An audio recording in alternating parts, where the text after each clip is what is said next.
Hello everyone, today we're going to talk to you all about yielding the hindquarters.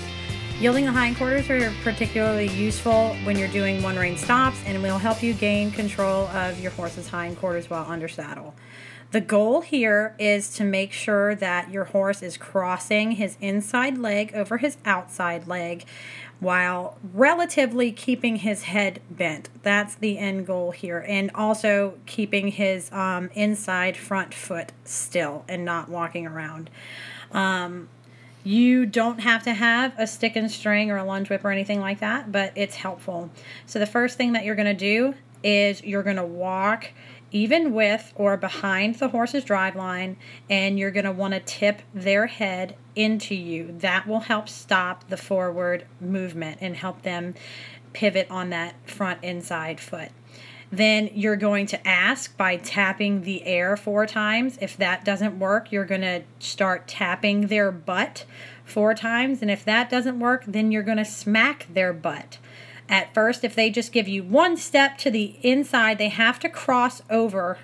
That inside foot has to cross over that outside foot. Once they give you 1 step, go ahead and release. Then once you see progress, you can ask for more steps and more steps until your horse is yielding 360 degrees.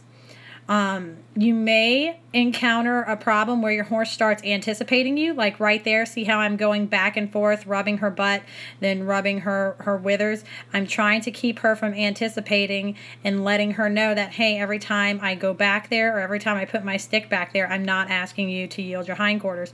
So she starts moving there. I'm not asking her to move. There's slack in the lead rope. I put my hand up to block her head if her head were to come into my space.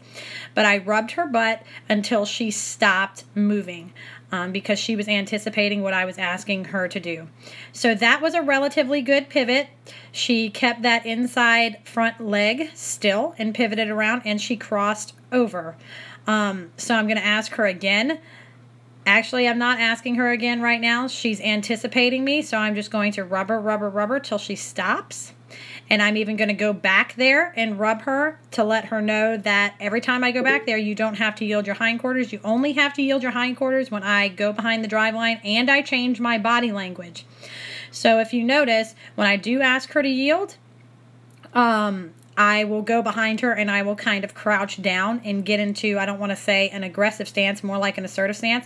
So I'm going to, there I changed my body language. She's not going, so I smacked her on the butt to get her to move. As soon as she moved, I backed my pressure back off, and then I'm going to rub her to a stop and pretend like I didn't have to smack her on the butt.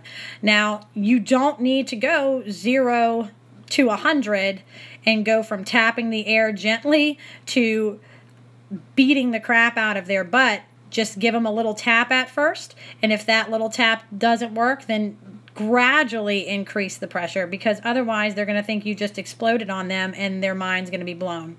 So I'm going to go ahead and do this on the other side now, because remember, what you do on one side, you have to do on the other side. Different side, different brain. So I'm going to do the same thing. I'm going to make sure that she's not anticipating me first. She's pretty good at this exercise for the most part.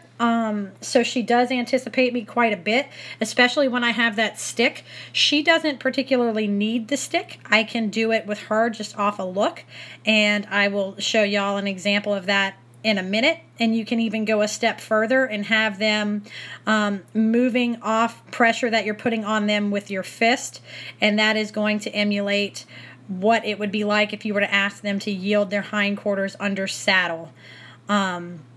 So here I'm going to ask her. She's pivoting. She's kind of walking forward a little bit. Watching myself do this, and it's good if you can have somebody video yourself do it, because you can see what you're doing wrong or what you could be doing different.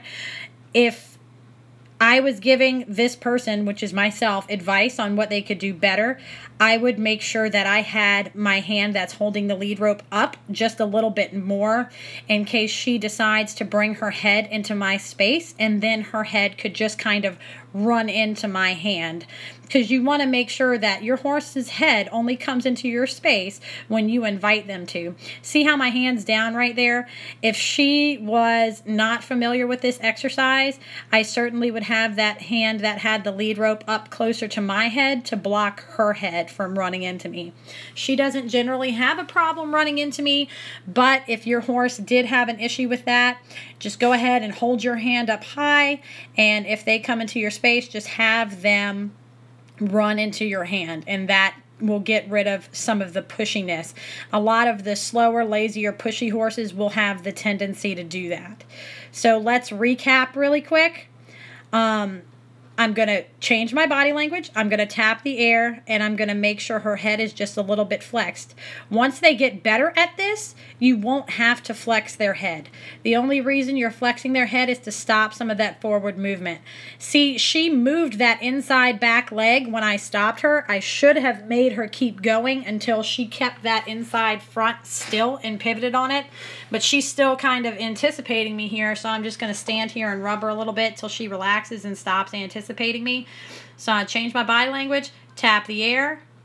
See how that inside back leg is crossing over the outside? What that does, if you have to do a one-rein stop and you have to pull their head around while you're under saddle, when that back leg crosses over, it throws them off balance and it gives them less power to pull against you. So that's basically like the clutch, pushing in the clutch of your car. You know that you can shut them down if you can get that inside back leg to cross over, because it throws them off balance and it gives them no leverage to pull against you. Now I'm going to show you what the end goal should look like. Your horse should move his hind end away from you on just a look and a feel. I'm not pulling her head around. The movement that she is creating in her head, she's doing on her own. I'm changing my body language, and she is moving strictly off my body language. That is the goal. When you are lunging them, and you want to ask for a change of direction, this is the key for your change of direction when you're lunging. You want to be able to bend over, change your body language, and off of a look, they should hide that hiney from you. That's showing a sign of respect from the horse.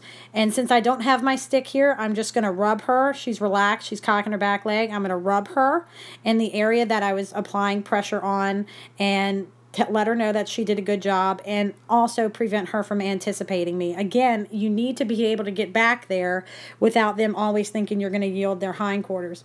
So now I'm going to do it again from the other side. Two sides, two brains. Whatever you do to one side, you need to be able to do the other side, and horses generally are going to have one side that's better than the other, and that's okay, and that's absolutely normal. Well, I hope this helped you guys, and good luck in all your horsemanship endeavors.